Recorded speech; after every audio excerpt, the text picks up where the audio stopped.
Estamos de volta com o seu estilo de vida e agora é hora de entrevista. Meu entrevistado de hoje é o farmacêutico Homero Martins, que já está aqui ao meu lado, e nós vamos falar sobre o uso racional de medicamentos hoje na nossa entrevista do quadro Fique por Dentro. Homero, muito bom dia, seja bem-vindo ao Estilo de Vida. Oi, Denise, bom dia. Como Obrigado mais uma vamos? vez aí, né, da Amazonsat pelo convite. Que De trazer bom. de volta aí a classe farmacêutica aí para todo o Brasil. É um prazer contar com a sua presença aqui no Estilo de Vida para esclarecer a todos nós. Hoje nós vamos falar sobre o uso racional de medicamentos. Você já pensou sobre isso? Já pensou o que tem a ver a relação médico-paciente e farmacêutico? Quem vai responder para a gente é o Homero. Mas para a gente começar, Homero, eu gostaria que você falasse, enfim, o que é esse uso racional de medicamentos que muitas das vezes nós, pessoas leigas no assunto, não paramos para pensar sobre isso.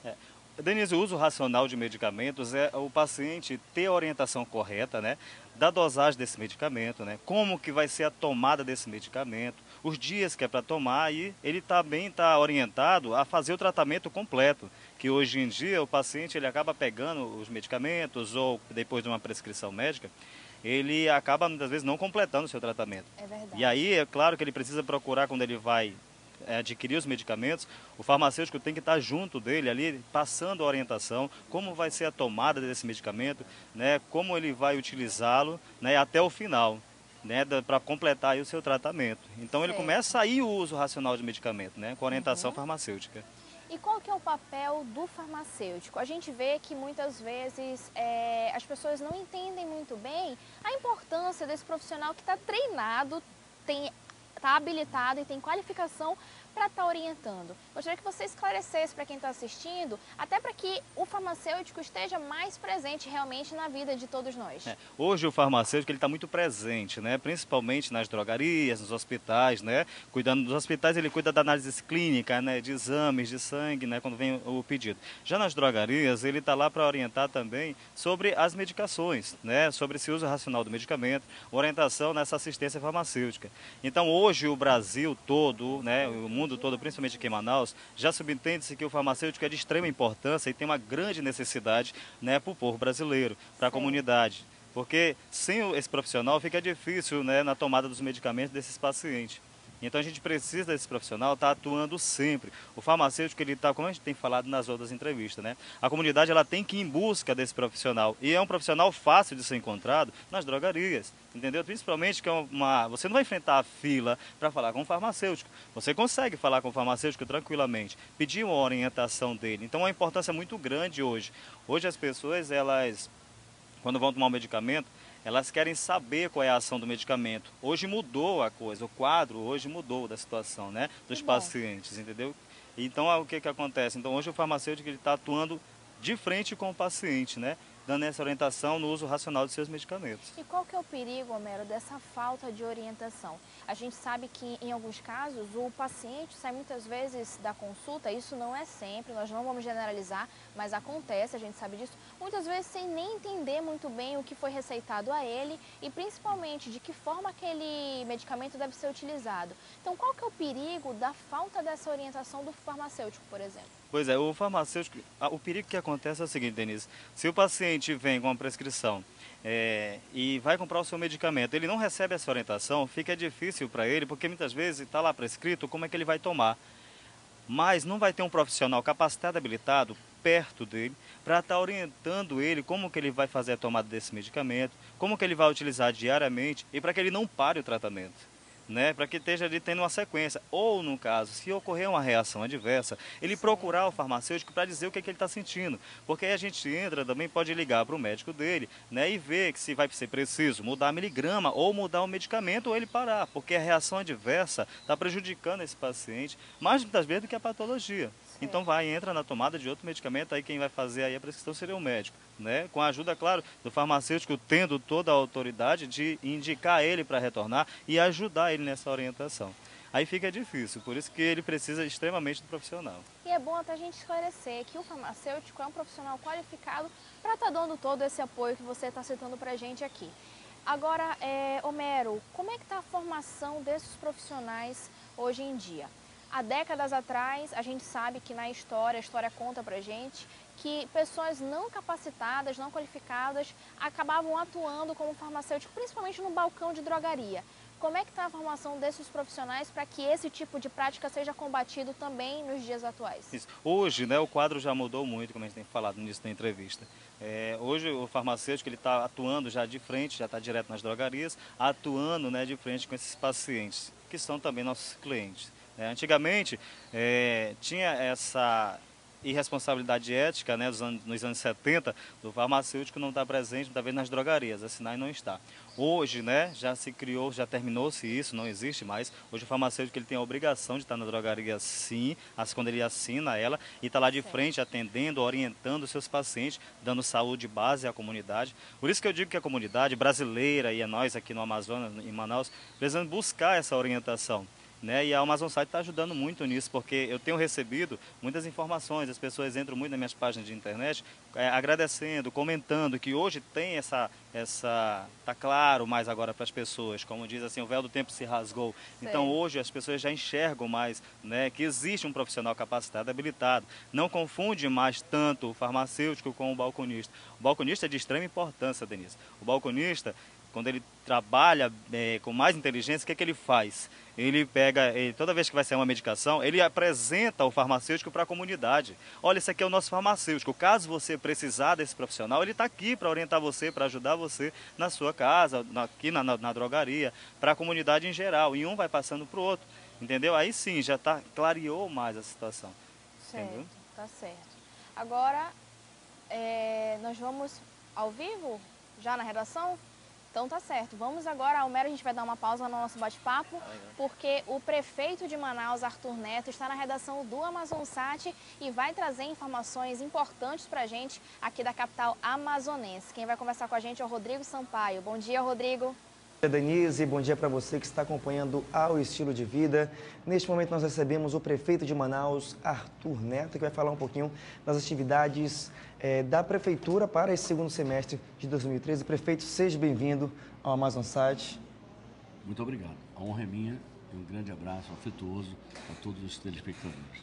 Prefeito, primeiro gostaria de começar essa entrevista falando sobre a greve dos rodoviários que atingiam ali toda a população da Zona Leste. Como é que aconteceu essa situação? Uma greve política, injustificada, irresponsável, e não deveria ter ocorrido, até porque a questão do FGTS já estava encaminhada e negociada com a Caixa Econômica e, portanto, foi artificializada a greve, impedindo a vida normal de doentes, de pessoas que tinham que ir para o trabalho ou procurar trabalho, de pessoas que tinham que estudar, de camelô que tinha que ganhar o seu dia para trazer dinheiro para casa para sustentar a sua família. Ou seja, 300 mil pessoas deixaram de usar os ônibus e muitas delas foram prejudicadas em casa.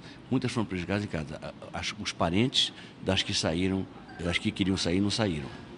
Perfeito. E houve também a questão uma ação da prefeitura em poder estar dando apoio a às pessoas que foram atingidas em estar disponibilizando outros ônibus também, né, de outras empresas. Nós antecipamos aquilo que vai acontecer quando estabelecemos aqui o chamado consórcio operacional. Sim. Fizemos um pouco uma prévia disso. O que é? Nós pegamos empresas com seus ônibus reservas, empresas de outras áreas, e jogamos para lá para resolver um pouco aquele problema. Mas o fato é que o sindicato precisa meditar, criar um pouco de juízo nesse campo, meditar e perceber que não dá para brincar com a vida das pessoas, porque isso, inclusive, é muito ruim para o sindicato e não é bom nem para eventuais forças políticas que estejam por trás disso. Se for dado nome aos bois, se isso ficar comprovado, vai ser muito danoso para quem esteja, porventura, mexendo esses cordéisinhos. Certo, prefeito, depois de falar desse assunto, vamos falar agora da revitalização do centro histórico. Várias obras vão acontecer para que possa estar restaurando todo o centro da nossa cidade de Manaus. Como é que estão as obras, como é que está o andamento? Já estamos com recursos que economizamos do FUMIPEC, Fundo de Amparo a Pequena e Microempresas da Prefeitura. Poupamos durante 7 meses para resolver a questão dos camelôs, está tudo equacionadinho com eles. É questão agora de tempo mesmo, mas há um acordo já e Deus vai abençoar esse acordo. Em relação ao centro, a gente precisa de dinheiro de fora. São obras caras, são fachadas, são restauros de prédios históricos como o da Câmara Municipal antiga, são logradouros históricos, como eu vou dar um exemplo só aqui, a própria Praça da Matriz, aquele quadrilátero ali da chamada Zona Franca Comercial de antes, ali, Guilherme Moreira, Marcílio Dias, Doutor Moreira, aquelas ruas todas ali, nós vamos procurar dar conta disso. Agora, eu estou indo nesta noite a Belo Horizonte. Belo Horizonte vou na manhã seguinte no avião presidencial com outros prefeitos, avião cedido pela presidenta Dilma Rousseff, para irmos a São João del Rei, onde ela vai anunciar às 11 horas do dia seguinte, ela vai anunciar o Pacto das Cidades Históricas. E significa dizer que as cidades históricas que apresentaram projetos, tiveram seus projetos aprovados, deverão firmar convênios com liberação de recursos para restauros. Veja bem, Manaus foi a primeira cidade a ter seu projeto aprovado. Pedimos 35 milhões, mais ou menos. Com quase 5, que será a nossa contrapartida, nós vamos totalizar quase 40 milhões de reais. Isso investido rapidamente, de uma vez só, no centro da cidade, vai dar um grande efeito. Então, eu estou indo lá, deixando aqui para o vice-prefeito a incumbência de, junto com o governador Omar Aziz, ciceronear Jerome Valk, que é o manda-chuva, o presidente da FIFA. É importante muito essa visita dele. Estou indo lá porque é muito importante. O centro histórico é dos desafios mais dignos do nosso governo. A gente tem que voltar com respostas positivas dessa viagem. Eu estou crente que mais do que um ato público, que não teria tanto valor assim, nós vamos voltar com a assinatura do convênio e com a data para a liberação dos recursos para nós começarmos efetivamente as obras de recuperação do centro histórico de Manaus. O senhor falou em FIFA. Essas obras são importantes também até para aquecer o turismo com relação à Copa do Mundo que vai acontecer aqui ano que vem, não é mesmo? Isso junto com os nossos corredores viários, corredores da Copa, junto com os canteiros centrais que vamos trabalhar, com a arborização, junto com as mexidas que vamos fazer na sinalização, na semaforização, junto com a porção de medidas que estamos tomando. Nós acreditamos que nós vamos, junto com o governador, que também está asfaltando o Distrito Industrial, vai asfaltar 50 quilômetros de vias pela cidade junto conosco. Nós vamos poder dar uma cara bonita para Manaus. E, inclusive, organizando através do BRS, é o chamado Bus Rapid System, é o sistema rápido de ônibus, que não é o BRT, não dá tempo, não fizeram nada antes, eu não tinha tempo para fazer, então resolvemos deixar isso para depois da Copa.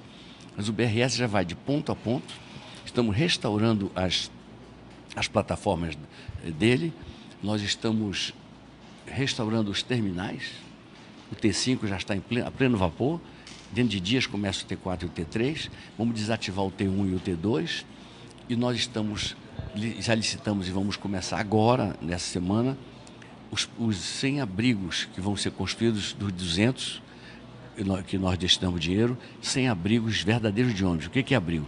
Parada é quando dizem ali é para parar o ônibus, aqui é uma parada, mas não protege do sol nem da chuva. Os nossos abrigos protegem do sol e da chuva. Abrigos verdadeiros, 100 agora e 100 no outro semestre. Então a Copa vai ter, se Deus quiser, 200 abrigos para valer. E vamos restaurar os abrigos, as paradas que estão aí, vamos dar uma guaribadinha nelas, enfim, e nós vamos ter, enfim, uma cidade com uma cara bastante diferente, bastante nova, que vai ser agradável ao turista, que certamente vai ser recebido com a hospitalidade que é a característica da nossa gente, e vai anunciar para o mundo, e nós vamos mostrar pela televisão também para o mundo, que Manaus é uma cidade capaz de sediar grandes eventos. Esse vai ser o grande legado da Copa. Manaus se credenciar aos olhos do mundo como uma cidade capaz de sediar grandes eventos e entrar no mercado do turismo para valer, com o pé direito. Prefeito, andando pela cidade, nós podemos perceber várias obras viárias de asfaltamento, com relação aos abrigos de ônibus, também os recursos que estão sendo feitos para justamente dar segurança e também viabilizar um tráfego melhor com relação ao trânsito. Como é que estão sendo feitas essas obras e qual a previsão para que elas possam estar continuando?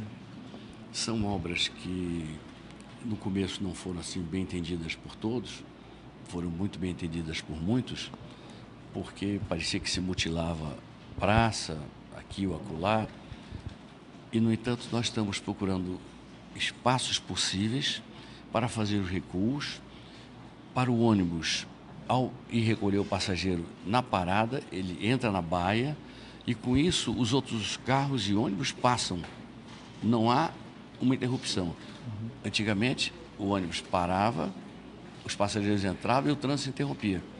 Isso significa a nossa luta para aumentar a velocidade média dos ônibus, para desatravancar o trânsito em Manaus. Porque é uma luta que a gente tem insana. Todo mês entram 3, 4 mil veículos novos em Manaus. É uma irracionalidade. E, ao mesmo tempo, nós estamos lutando para enfrentar o que já tem de veículos e enfrentar os veículos que estão entrando. É preciso ruas novas, é preciso ruas bem pavimentadas, das antigas, é preciso semáforos inteligentes como os que vamos implantar, para facilitar o tráfego, todo mundo vai saber a hora de ir para lá ou para cá. Saídas à direita estamos fazendo muitas, já temos quase 40 feitas, vamos fazer muitas mais para facilitar, não tem que ficar parado ali. Se vai para a direita, coloca a direita livre e os que vão seguir reto ficam aqui no centro ou na esquerda. São mexidas assim pequenas, se a gente pega cada uma delas, mas mexidas grandes quando a gente pega o conjunto do que elas representam para a cidade e para o trânsito. Perfeito. Prefeito, estamos chegando aí em outubro, aniversário da cidade. Quais os preparativos que a Prefeitura está trabalhando para dar de presente aí para a população? Olha só, a gente começa com o Mercadão. Sim. Adolfo Lisboa, outro dia levei o Dr. Felipe Dal para conhecer a obra do Mercadão, do restauro, e eu notei que tanto quanto eu, ele próprio ficou emocionado, porque viu o que é aquilo.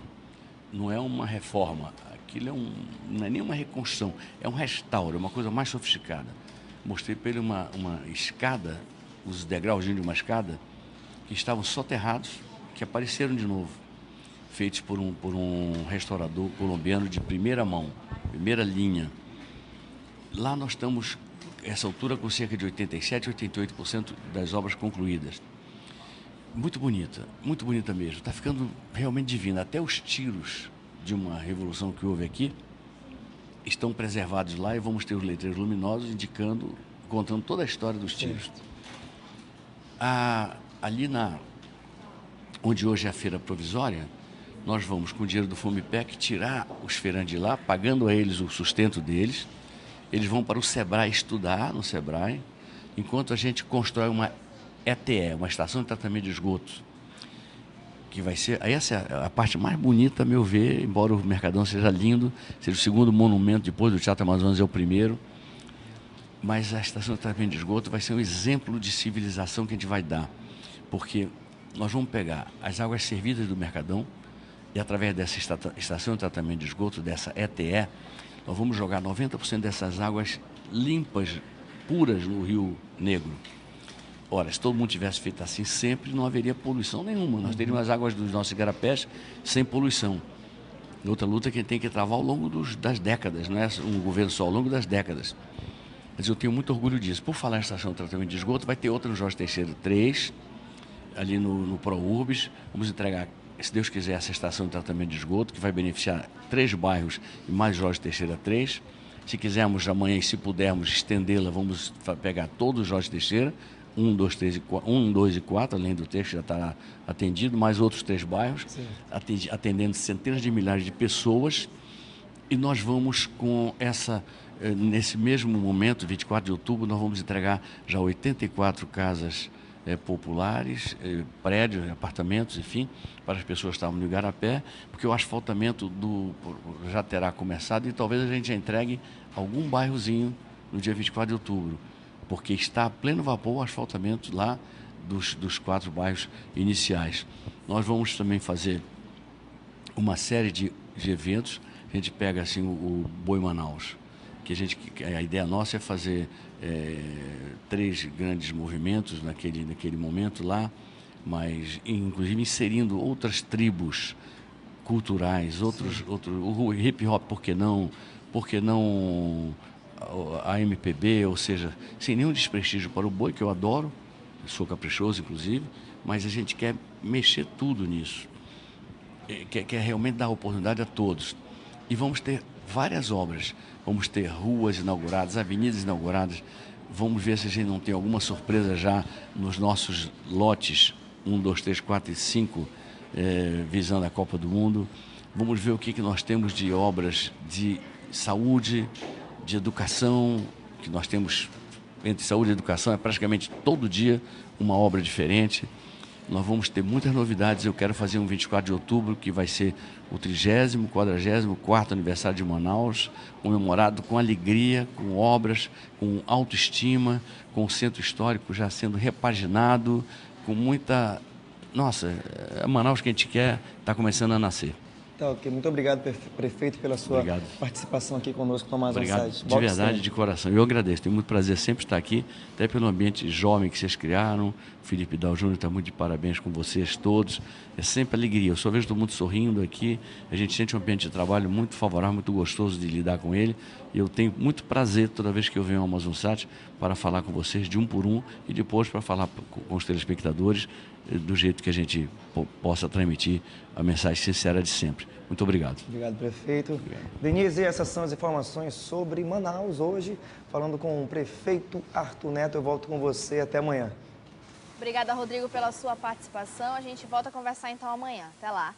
E você acompanhou aí alguns dos destaques importantes para a capital amazonense Manaus, as ações da Prefeitura para o segundo semestre de 2013. Detalhes dessa entrevista você com certeza acompanha no Jornal da Amazônia às 9 horas da noite. E para você se manter bem informado sobre as notícias da região amazônica, lembre-se de acessar o www.portalamazônia.com. Esse é o site com maior conteúdo sobre a região amazônica. Além de informações sobre saúde, que você vê aqui no Estilo de Vida e lá no Portal Amazônia, você acompanha informações sobre economia, sobre as cidades da região norte, sobre meio ambiente, enfim, tudo que é destaque aqui na nossa região amazônica. A gente vai agora para o intervalo comercial. No próximo bloco, você continua comigo, porque a gente vai também dar continuidade à nossa entrevista do quadro Fique por Dentro. Estamos falando sobre o uso racional de medicamentos, a importância do farmacêutico e também como está esse cenário aqui na nossa capital amazonense. É no próximo bloco. Até já!